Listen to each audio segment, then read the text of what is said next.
ये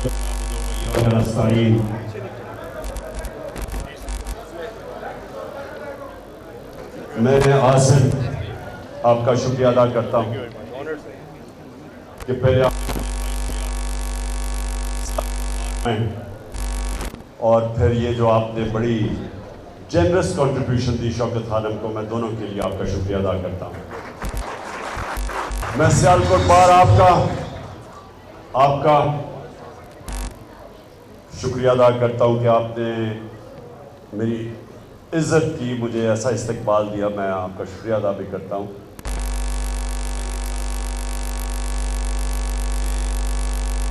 आज ये आपने ऐसे समझना है कि वो पाकिस्तानी आपसे बात कर रहा है जिसको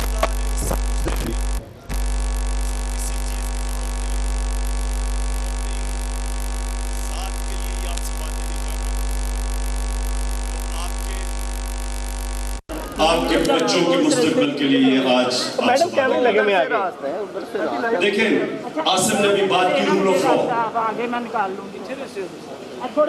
क्योंकि मुझे मौका मिला कैमरों के आगे क्रिकेट की वजह से और फिर मैंने यूनिवर्सिटी बरतानिया में बड़ी यंग उम्र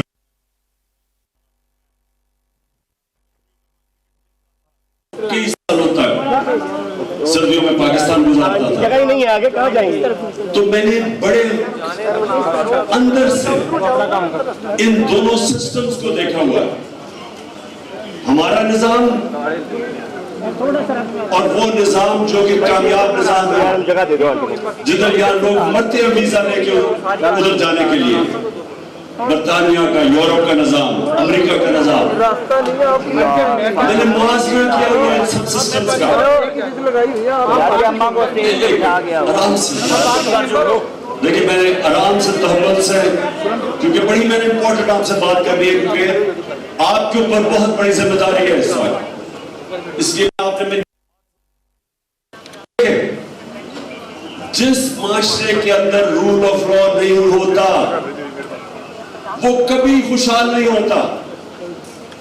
ये जो कहते हैं ना कि खुशहाली आ जाएगी, मैं लाहौर को पेरिस बना दूंगा, मैं एशियन टाइगर बना दूंगा पाकिस्तान को, क्यों नहीं बना अभी तक? बन ही नहीं सकता। देखिए, अल्लाह का हुक्म है कि मेरी जमीन पे इंसाफ कायम करो। इब्ने खालदून, जो मॉडर्न हिस्ट्री का बाप समझा जाता है, सिर्फ हमारे मुसलमान दुनिया में नहीं, मगरिब में इब्ने खालदून को मॉडर्न हिस्ट्री का बाप समझा जाता है। वो कहता है कि मैंने जितना अपना दीन स्टडी किया, कुरान स्टडी की, इस्लाम को स्टडी किया, मैं एक नतीजे पे पहुंचा हूं कि अल्लाह ने इंसान को दुनिया में भेजा ही एक वजह से कि मेरी जमीन पे इंसाफ कायम करो। यानी कि एक इंसानी माशरे और जानवरों के माशरे में सबसे बड़ा फर्क यह है कि जानवरों में इंसाफ नहीं होता और एक असल इंसानी माशरे में इंसाफ होता है। और इंसाफ अल्लाह का हुक्म है और अल्लाह का हुक्म है हमारी बेहतरी के लिए। तो उसका मतलब यह कि जब आप इंसाफ कायम करते हैं, आप अपनी बेहतरी करते हैं। तो आज आप बुकला खड़े हैं सब यहां, आपको हैरत होगी ये चीज सुन के कि मुसलमान दुनिया, इसकी बुनियाद रखी गई थी मदीना की रियासत में।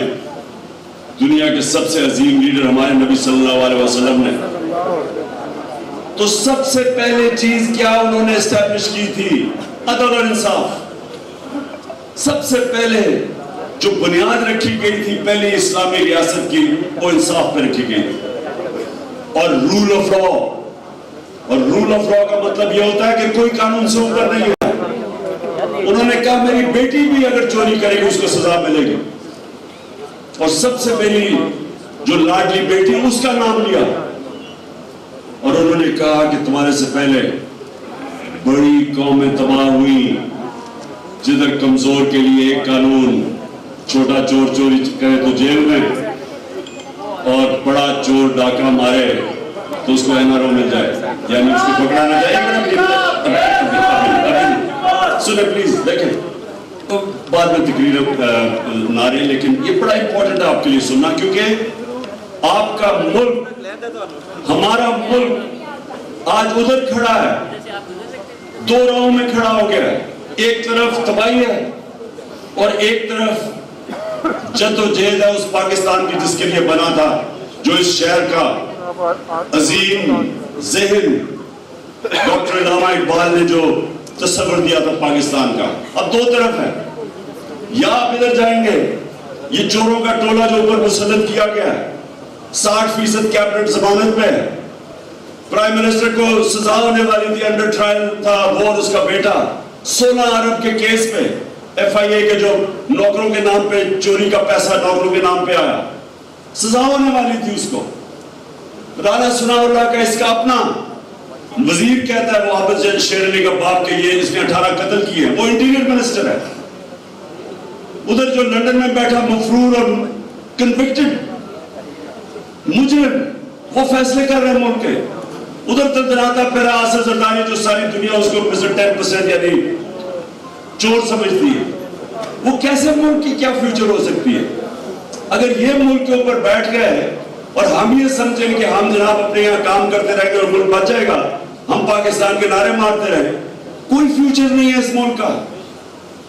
क्योंकि तारीख उठा के देख लें, मैं तारीख का स्टूडेंट हूं, दुनिया में कोई मुझे आज नेशन बता दे, कोई मुझे एक मुल्क बता दे जिधर इंसाफ का निजाम और वो खुशहाल हो। स्विट्जरलैंड, मैं उसकी इसलिए मिसाल देता हूं कि कोई वसाइल नहीं है स्विट्जरलैंड के अंदर, सिवाय पहाड़ है। यहाँ के आपके नॉर्दर्न एरियाज, गिलगित बल्तिस्तान, उससे कई कई कई दुर्जा ज्यादा खूबसूरत इलाका है, दुगना है स्विट्जरलैंड से, लेकिन वो सबसे खुशहाल मुल्क है, क्योंकि रूल ऑफ लॉ इंडेक्स के अंदर स्विट्जरलैंड 99.9% है कि रूल ऑफ लॉ है वहां। और मैं नाइजीरिया की मिसाल देता हूं, सारे अफ्रीका में सबसे ज्यादा तेल का जखीरा नाइजीरिया में है, गुर्बत सबसे ज्यादा है, क्योंकि रूल ऑफ लॉ इंडेक्स में वो 7% है। पाकिस्तान भी कोई 10-12% पे है। वेनेजुएला साउथ अमेरिका में सबसे ज्यादा तेल है, वहां लोग बेचारे हिजरत करके जा रहे हैं मुल्क से, गुर्बत है, क्योंकि रूल ऑफ लॉ नहीं है। तो यहां तो रूल ऑफ लॉ की आपकी सारी कौम के सामने जिस बेशर्मी से धज्जियां उड़ाई गई, चोरों के ऊपर मुसल्लत किया गया बैरूनी साजिश, जो अमेरिका के अंदर, अमेरिका उस साजिश का हिस्सा था। यहां सहूलतकार थे, हैंडलर्स थे, जिन्होंने इन चोरों को हमारे ऊपर बिठाया। उसके बाद अगर कौम इस जुल्म, इस नाइंसाफी के सामने अगर कौम भेड़ बकरियों की तरह सर झुका देती है, तो सामने मौत है आपके। ये जो अरशद शरीफ से हुआ है, पाकिस्तान का मेरी नजर में नंबर 1 इन्वेस्टिगेटिव जर्नलिस्ट था।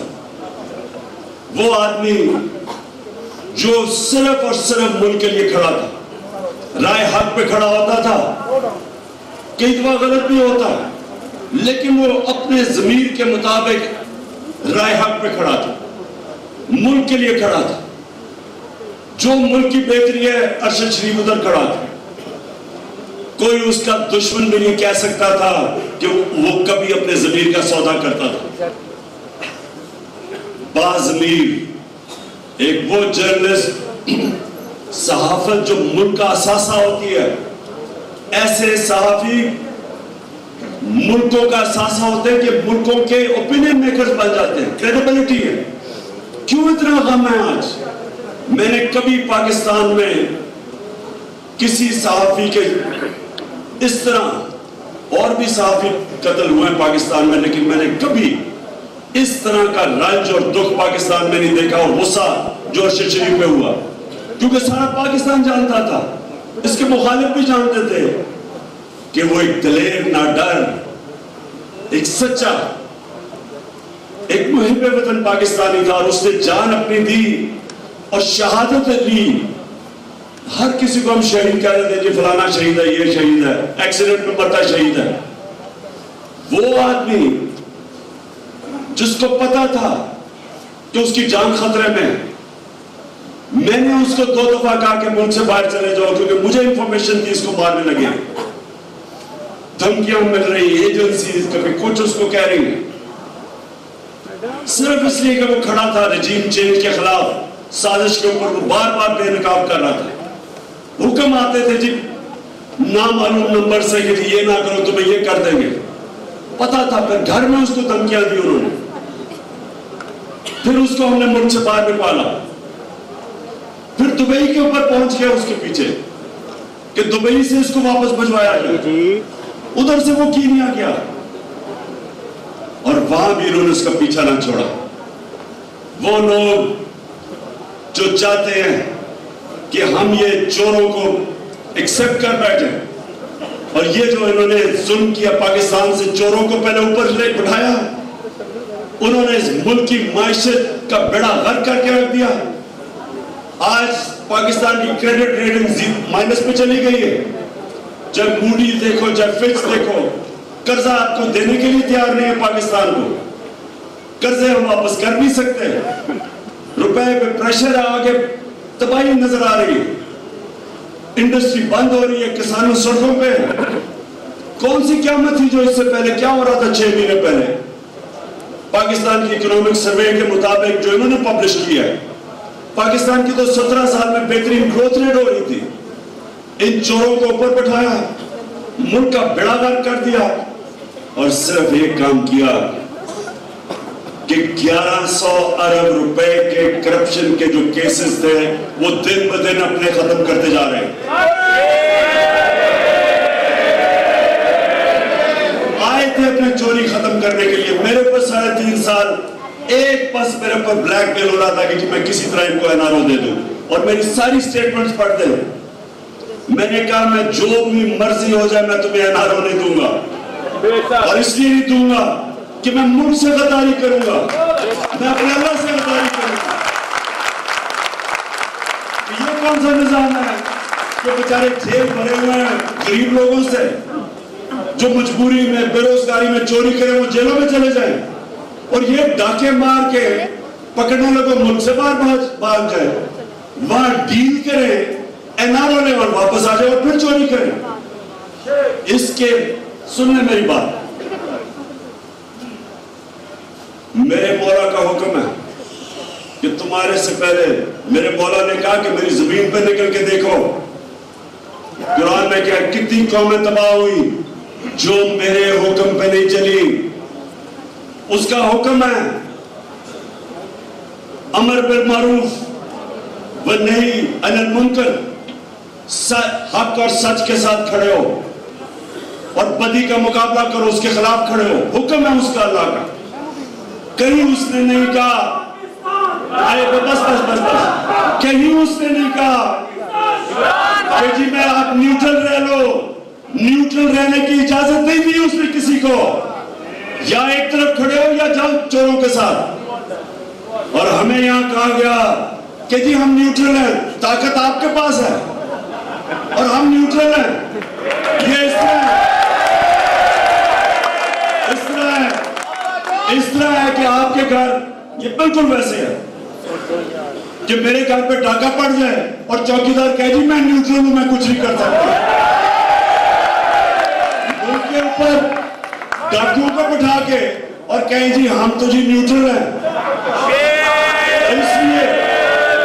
इसलिए मेरी कौम सुन लो, ये मौका, ये आप इस वक्त मेरी कौम ने अगर इस जुल्म के सामने ना खड़ी, ये आपकी बर्बादी है। मैं परसों से कदम बढ़ा रहा हूं। देखिए, जो चीज अल्लाह कुरान में कहता है, जो मेरे नबी सल्लल्लाहु अलैहि वसल्लम जितनी भी उनकी सुन्नत है, वो चलते फिरते कुरान थे। कुरान के अंदर वाज़ेह एक चीज, अल्लाह ने इंसान को कहा है कि जुल्म और नाइंसाफी का मुकाबला करो, उसको जिहाद कहते हैं। सारे अल्लाह के पैगंबर, जो भी अल्लाह ने पैगंबर भेजा, वो सारे जुल्म के सामने खड़े हुए थे। हजरत मूसा फिरौन के सामने, हजरत इब्राहिम नमरूद के सामने, हजरत ईसा रोमन इंपीरियलिज्म और यहूदी एलीट के सामने खड़े हुए थे, आम आदमी के लिए खड़े हुए थे। नबी सल्लल्लाहु अलैहि वसल्लम कुरैश के कुफार के सामने खड़े हुए थे। उनको जब उन्होंने फ्रीडम ऑफ स्पीच रोकी और उनके ऊपर जुल्म किया, हिजरत की उन्होंने, उनके सामने सर नहीं झुकाया। कोई भी जो अल्लाह का पैगंबर आया वो हमेशा राह हक पे खड़ा हुआ है। जो अल्लाह के वली आए हैं, उसके बाद पैगंबर तो आखिरी हमारे नबी थे, उसके बाद जो अल्लाह के वली, या सारे हिंदुस्तान में देख ले, एक से एक बड़े बुजुर्ग थे। दाता साहब से ले मियां मीर साहब, हजरत बाबा बुल्ले शाह, जो ले ले, हमारे बागपटन के बाबा फरीद, ये सारे जो थे राय हक के मुसाफिर थे। सारे अल्लाह के लिए खड़े थे, राय हक के लिए, इंसाफ के लिए सारे खड़े थे। तो हुक्म अल्लाह का, जहाद का क्यों उसने कहा है कि जुल्म के सामने खड़े हो? आपकी बेहतरी के लिए, अल्लाह को तो कोई फायदा नहीं पहुंचा सकता। बरतानिया के अंदर सुने, मैं आपको बताऊं जिंदा माशरा क्या होता है। बरतानिया ने अटैक किया अमेरिका के साथ मिलकर इराक, तेल का जंग थी सारी इराक में, दुनिया में दूसरे नंबर पे तेल के जखीरे, जंग तेल की थी। फायदा होना था अमेरिकी ऑयल कंपनीज और बरतानिया की ऑयल कंपनीज को। ये जरा सुने, 20 लाख लोग बरतानिया में सड़कों पे निकले कि ये नाइंसाफी है, जंग के खिलाफ निकले, हालांकि फायदा होना था उनको। ये होता है जिंदा माशरा। जब माशरा राय हक पे खड़ा होता है, वो जिंदा हो जाता है।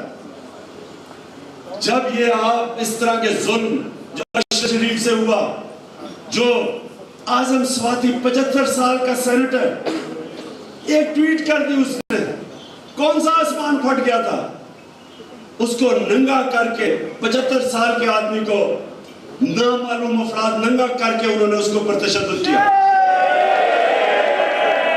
शहबाज गिल, उसको उन्होंने 2 दिन बंद करके जिस तरह का तशद्दुद किया, और मुझे अभी भी नहीं समझ आती है नंगा क्यों कर देते हैं सबको।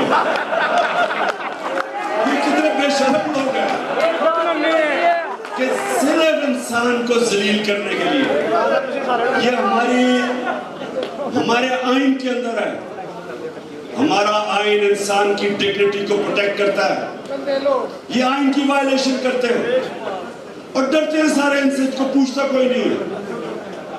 नामालूम नंबर से टेलीफोन आ जाता है, जी ये नहीं करोगे तो हम ये कर देंगे।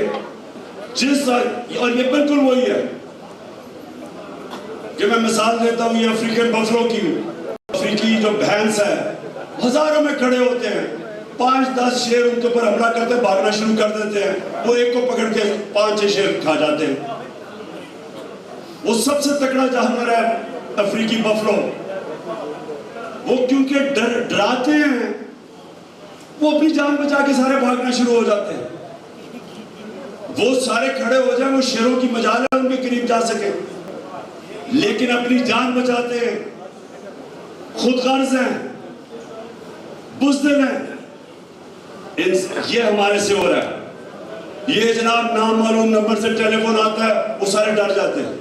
सोशल मीडिया के लोग उनको पकड़ लेते हैं। मीडिया चैनल्स को टेलीफोन जाता है। मुझे ये नहीं समझ आया चैनल्स को क्यों टेलीफोन किया था, क्यों चैनल्स को टेलीफोन किया था कि अरशद शरीफ को, इसकी कहानी को दबाओ, क्यों किया था? ये सबसे बड़ा अलमिया इस मुल्क का कि ये थोड़े से लोग डरा धमका के लोगों को डरा देते हैं और उसके बाद मुल्क पे हर किस्म का जुल्म करते हैं। तो मैं ये जो निकल रहा हूं, ये मार्च नहीं है, ये इनकलाब है। मैं इस मुल्क को कभी भी एक्सेप्ट नहीं करूंगा इन चोरों को हमारे ऊपर। और मैं आप सबसे जो मुद्दा कम्युनिटी है, देखिए आपके ऊपर अल्लाह ने, देखिए कुरान में जो हमारी जजमेंट होगी ना आखिरत में, वो होगी जितना इंसान को अल्लाह देता है, नेमतें बख्शता है, उतना ही बड़ा इम्तिहान डाल देता है। हम सब की जजमेंट होगी कि उसने हमें दिया क्या। आपको कानून दिया उसने, आपके ऊपर जिम्मेदारी डाली है कि आप सबसे ज्यादा इंसाफ के लिए खड़े हो, आपके ऊपर जिम्मेदारी है। और मैं इसलिए अपने सारे वकला हर जगह जा रहा हूं, अपने वकला को तैयार कर रहा हूं कि आपने आप अपनी जिम्मेदारी निभानी है। हमारे ऊपर हर दूसरे दिन में केस हो जाता है, मेरे ऊपर पता नहीं कितने FIR काट गई है, कभी वो अरेस्ट करने आ जाते हैं डराने के लिए, जो मर्जी कर रही है। हमारे अंदर जिस वक्त वो जज्बा आ गया कि एक हम वो भैंसों की तरह भागेंगे नहीं, खौफ से किसी को पीछे छोड़ जाएंगे ताकि खा जाए। एक हमारे शहरी से नाइंसाफी हुई, सारी कौम उसके साथ खड़ी होगी। जब ये करेंगे ये मुल्क उठ जाएगा, तब उठेगा। जब इस मुल्क में इंसाफ कायम कर दिया, इसमें खुशहाली भी आ जाएगी, इसमें खुशहाली भी तब आएगी। रूल ऑफ लॉ मदीना की रियासत में पहले इस्टेब्लिश किया गया, फिर खुशहाली आई। पहले खुशहाली नहीं आई, पहले इंसाफ आया, फिर खुशहाली आई। जो भी मुल्क आपके सामने, स्विट्जरलैंड, स्कैंडिनेविया, ये आपके सामने इनकी मिसालें जायदाद और पाकिस्तानी रहते हैं, पूछे उनसे। गरीब से गरीब लेबरर भी पाकिस्तान जो काम कर रहा है इन मुल्कों में और जो वहां का शहरी बन गया है, उसको पूरा इत्मीनान है कि कोई ताकतवर उसके ऊपर जुल्म नहीं कर सकता। इसलिए वो उठते हैं, यहां से जाते हैं बेचारे वीजा लेके, मार मार के वहां पहुंचते हैं।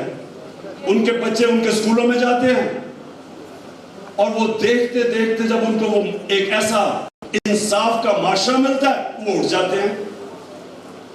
देखे तो आपको फख्र होगा देख के कि अपनी जो आपकी बैरून मुल्क पाकिस्तानी कम्युनिटी है, फख्र होगा देख के कि वो क्या क्या काम कर गए, क्या क्या कारनामे उनके। क्यों पाकिस्तान नहीं आते, क्यों पाकिस्तान में आके सरमायाकारी नहीं करते, क्यों नहीं आते? क्योंकि इंसाफ नहीं है, यहाँ काम ही नहीं कर सकते। जब इंसाफ नहीं होता तो करप्शन होती है, कब्जा ग्रुप होते हैं। यूरोप में क्यों नहीं कब्जा ग्रुप? क्योंकि वहां इंसाफ है। क्यों नहीं इस तरह के प्राइम मिनिस्टर भागे फिर रहे, लंदन में अरबों रुपए की प्रॉपर्टीज लेके बैठे हुए, एक रसीद नहीं दिखा सकते हैं कि पैसा किधर से आया। कोई और मुल्क मुझे बताए, एक मुझे मगरबी माशरा बता दे जिसका प्राइम मिनिस्टर अरबों रुपए की प्रॉपर्टीज में बाहर रह रहा हो और वो जवाब ना दे कि उसका पैसा किधर से आया, मनी ट्रेल ना दे। क्योंकि वह इंसाफ है और इसलिए खुशहाली है। तो मैं आखिर में मैं ये चाहता हूं आप साहब मेरे से हल्फ लें। ये मैं गुफ्तार के गाजी नहीं चाहता, मैं एक्शन चाहता हूं आपसे। तो मैं चाहता हूं असल में हाथ खड़ा करके अपने सबने हल्फ ले। सब अपना दायां हाथ ऊपर करें जी। बिस्मिल्लाहिर्रहमानिर्रहीम।